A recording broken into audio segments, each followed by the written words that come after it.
What is going on, guys? It's Modded Warfare here and welcome back to another episode of Coding Tutorial. So in this episode we're going to continue on with our Black Ops mod tool that we've been creating. So in the previous episode we went ahead and looked at doing console commands and how you could use console commands in an XRPC tool to do a range of different mods for the game. So in this episode what we're going to do is we're going to be looking at using different UI elements. So if you haven't watched the previous episode or any previous episodes, I recommend you go back and watch them. There'll be a playlist link in the description which will give you all the videos that I've made, all the coding tutorial episodes I've made so far. I recommend you watch each one so that you're up to speed on everything. Okay, so in this episode what we're going to be doing is we're going to be looking at different UI elements. So as what we looked at last time, one of the problems we looked at last time was that a lot of tools just use these buttons for everything, and using buttons for things makes sense because, you know, most things you'll have a button in the tool to activate a mod. But for certain situations we can use different UI elements that make more sense for certain things. So one of the things we were looking at last time, or the last episode at the end, was using different buttons for giving weapon. So to give weapon, if we look at the code, the console command code, we've got give and then we've got raygun underscore upgraded. So that gives the raygun. And I was saying it wouldn't be very efficient to have to create a separate button for every single weapon that we want to give. So give raygun, give thundergun, give upgraded raygun, give Galil, commando, whatever. So it would be kind of bad. It would be kind of bad design to implement that and just have different buttons for everything. So that's why I just want to take one coding tutorial episode just to show you how to use different UI elements. We're going to be looking at using sliders, using combo boxes, using check boxes, various other things, text boxes, various different UI elements for certain situations, just so that you can add mods in a more efficient way for certain things. So let's go ahead and work on this now. So the first thing I'm going to show you guys how to use is a slider. So for example, what we've got here is we've got slow motion. In fact, before that, I'll show you another mod that we can use with a slider. Something like G speed or game speed. So that kind of increases your movement speed in the game. Now it can be from any value from something like 0 to maybe 1000 or 999, something like that. It can be between sort of 0 and 999 roughly. And I think the default G speed value is 400. So if we were wanting to give players the ability to increase or decrease their G speed, rather than having a separate button for like slow movement, fast movement, normal movement, or even a toggleable button to put on fast movement or normal movement, the best thing in this situation would be, in my opinion, probably to create a slider where they can just drag along the slider for increased speed and then drag it down for slower speed. So let's go ahead and try and do that. So I'm just going to extend this here, and from the .NET bar items, we're going to look for a slider. And again, with .NET bar, if you're not using .NET bar, then the Windows forums have similar items. I'm pretty sure there's a slider in here somewhere. If it's not called a slider, it'll be called a track bar. There it is, track bar. So it's a track bar in Windows forums. It's called a slider in .NET bar forums. So we're going to go ahead and take our slider. Where are we? Here we go. So we're going to drag this slider along here. Now the problem with the .NET bar sliders that I find is that this little text here, which is like your label of what you want it to be called, if I wanted it to be called game speed, then there seems to be a bit of a problem where it cuts off the other words, so it's just game and there's not enough space for the next word. So rather than having that, I'm just going to cut that out completely and then take a label. So if we look for label X and we drag that on, then we'll have a label. So we'll just put a little label over the top here. Maybe move it down a little bit. And then we'll call this game speed. So there we go. We've got our game speed slider. I'm not trying to make this look particularly great. This is just to give you an example. So another thing we might want is a button to set the speed, because what we could do is we could make it set the value every time we move the slider, but that's pretty inefficient when you're having to send that information to the console. That means every time you move the slider to get it to a particular point, it's going to be constantly setting values, and you might be more likely to run into problems where you'll get maybe connection errors to the console because of that. So a more efficient way to do it would be to just slide the bar to wherever you want the setting to be at, and then just click a button to set it to that value. That way it's only sending the command once. So to do that, we'll just grab one of these buttons, copy and paste it, and we will just resize it, and we'll call this G speed, or set G speed, or set game speed rather. So set game speed.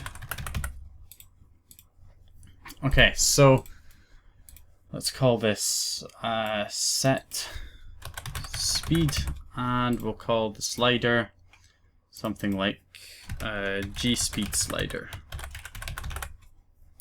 Okay, so we're kind of set up here, and we could also call this game speed, or G speed label.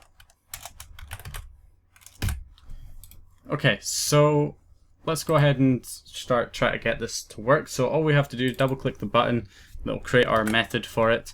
And again, we'll just do the same thing as before in the previous videos. We'll just copy and paste our code for setting CMD.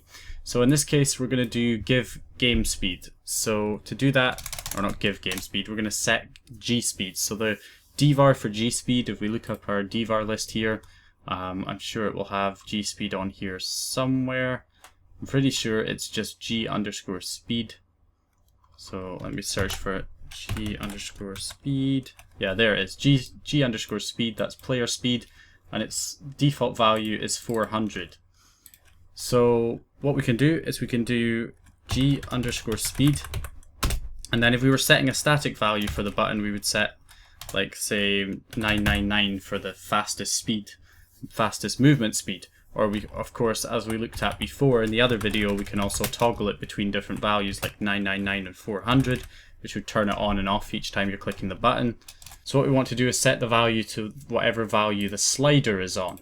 So to do that, we click on the slider, and we need to set a minimum and maximum value for the slider. So the minimum value, as you can see, is 0. The maximum value right now is 100, which is too low because G-Speed's default value is 400. And we think the maximum speed for G-Speed is probably 999, so if I set it from 0 to 1000, that would probably work better. And now we can double click set G-Speed, and all we have to do is do space, so we're setting G underscore speed, and then we just do plus the slider value, which is, I think we called it G-Speed slider, and then dot value. And that should set the game speed to whatever our slider value is on. Okay, so let's go ahead and try this now just to make sure this is working. So we'll connect to the console and we'll resume game. So as you can see here, I'm moving at normal speed, just regular game speed. And then what I can do is I can drag this, say maybe to the middle, and set game speed. Now I'm moving much faster. As you can see there, I'm moving much faster. If I set it even higher, set it all the way to the top, now I'm moving even faster. And if I set it maybe below, further down here, I'm moving slower than normal now. So that's one way you can use sliders. The only problem with this though is how do we know what the default value is to get back to 400? I don't know what value 400 is to set it back to the normal game speed. Now obviously I could add a reset button somewhere underneath here just to reset it back to 400, but again that's not really a smart way of doing it in terms of the design, having to create an unnecessary extra button to reset it. So one thing we can do is we can set the label value to whatever value the slider is on. So to do that, we set the slider, and then we can do, we can take our label, which I believe I call G-Speed label.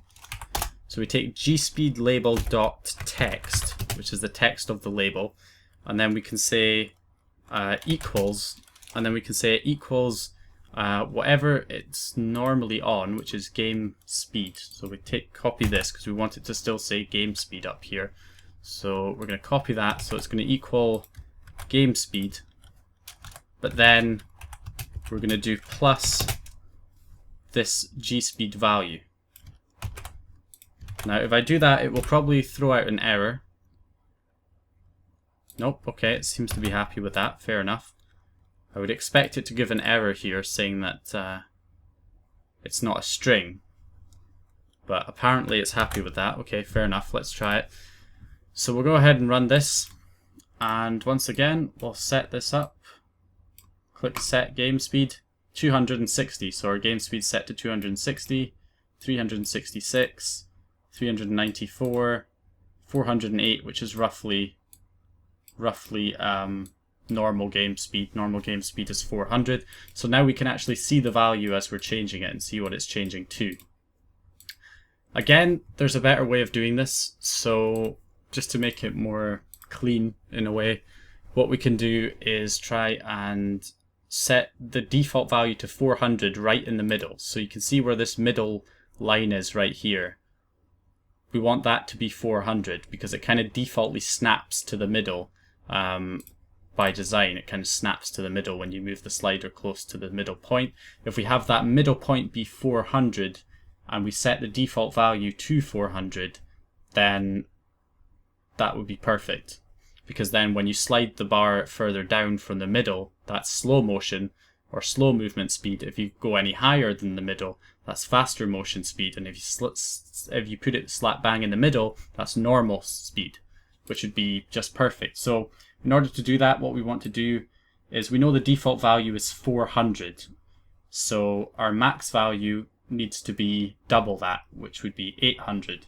So we want our maximum value, instead of 1000, we want it to be 800.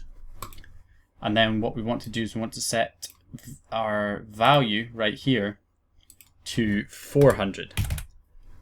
And that'll be slap bang on the middle right there. So now if I start this, and we have a look, we can set this to, if I just click it right where it is, it's exactly 400. If I go any higher, then we're increasing the speed.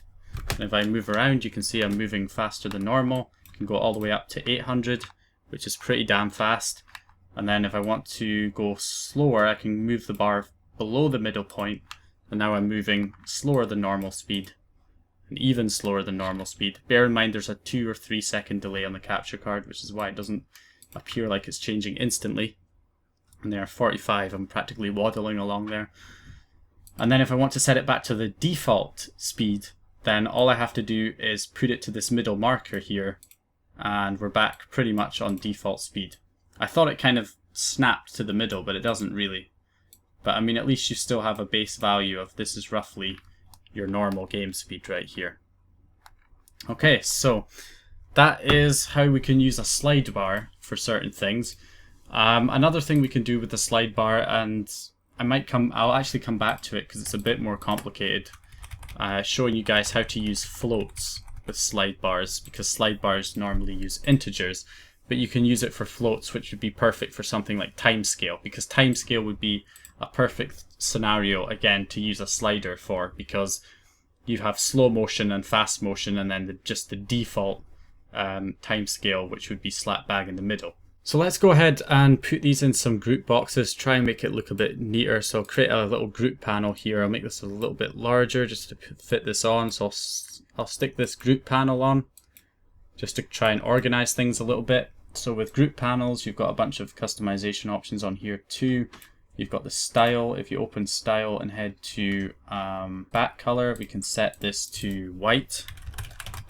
So I'm going to set this to white, set this to white. So what we can also do is change the corner type to sharp edges, just personal preference. And the actual name of the group panel, which is down here, group panel 1, I can just call sliders or something. So what we can do here then is just copy this stuff, or drag this into the slider, and try and just kind of arrange this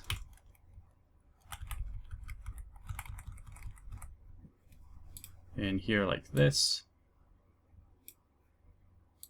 Again, not perfect, but it'll do.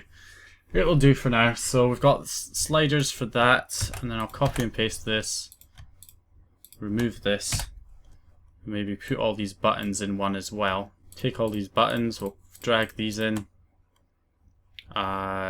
Give ray gun, okay, I'll keep that in for now. We'll drag that in.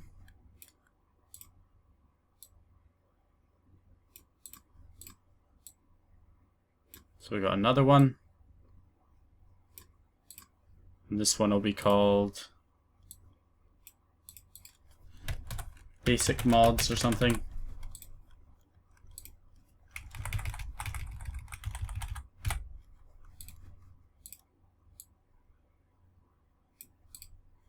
Okay, so we got our basic mods and we got our sliders. So the next thing I want to show you guys is how to use combo boxes. So for combo boxes, perfect scenario for a combo box right here is give weapons, because if you look at the DVAR list, we've got so many different weapons that we can give our player. And right now we have just one option, which is give ray gun, which actually gives the upgraded ray gun.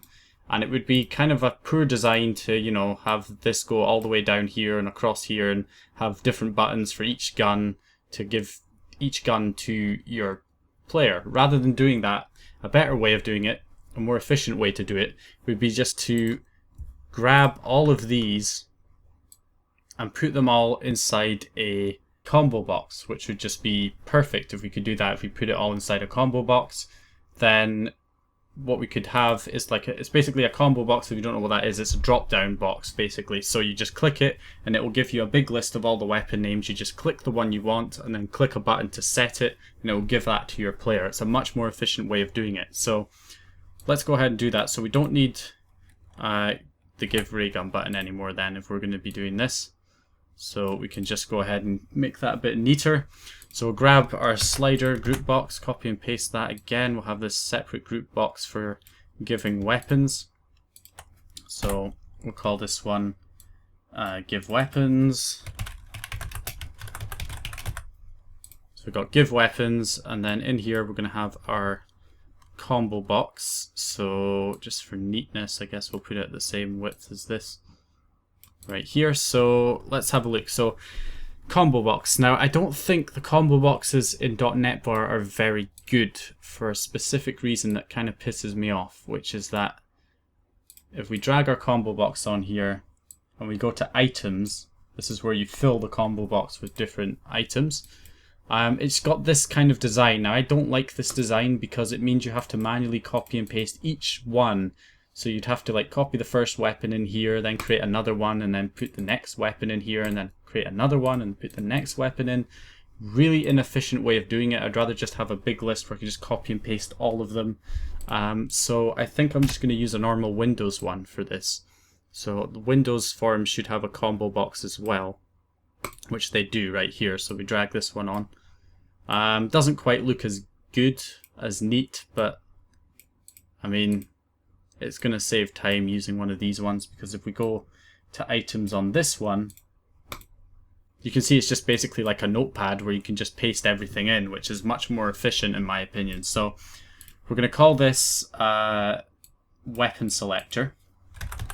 So weapon selector, and then we're going to head down to items and we're going to fill it with all the weapon names that are in here. So we're just going to copy this big list of weapons, paste them all in here, just like that. We've got them all added, click OK, and that's that. We've now got a combo box full of all the different weapon code names. So then we'll just take one of these buttons, copy and paste it in. We'll put that to the full width. And because I'm using just a regular Windows, because I'm just using a regular Windows combo box, unfortunately I don't think the Windows combo boxes have the option to add watermark text, or is it null value prompt is what it's called in Dev Express, but I don't know what it would be called in Windows, so I'm not going to bother with it. But what we can do is just rename this button to set weapon, and we're going to double click this button to create the code. again, we'll just copy and paste our try and catch exceptions. Don't need this anymore. And okay, so for the value, what we're going to do is we're just going to use the code word give, which you would normally do give space then the weapon name, but the weapon name is going to be whatever item is selected from the combo box. So to do that, we just do plus, and then weapon selector is what I called the combo box. So I'm going to select weapon selector dot, and then the key term here is selected item. So that should work just fine just by doing that. So give space then the weapon selector dot selected item. So let's go ahead and try this. So we click here and we've got all the weapons in a big list. Could you imagine having to create a separate button for each one of these? It would just take forever. So we're going to go ahead and try this. So if I select ray gun, and then I've still called it game speed. That's a bit of a noobish mistake. I should call that give weapon. There we go. That looks a bit better now. So we'll select ray gun and give weapon, and there we go. I've got a ray gun. Again, couple second delay on the capture card, but you can see there I've got the ray gun. And if I want to give myself something else like the thunder gun, I can select thunder gun, give weapon, and there we go. I've got the thunder gun. Don't want to select any multiplayer. Oh well, they're all ZM weapons anyway. Commando upgraded, that should work. It gives us the commando. Yep, there we go. Okay, so there you go. That is how you can use a combo box as well.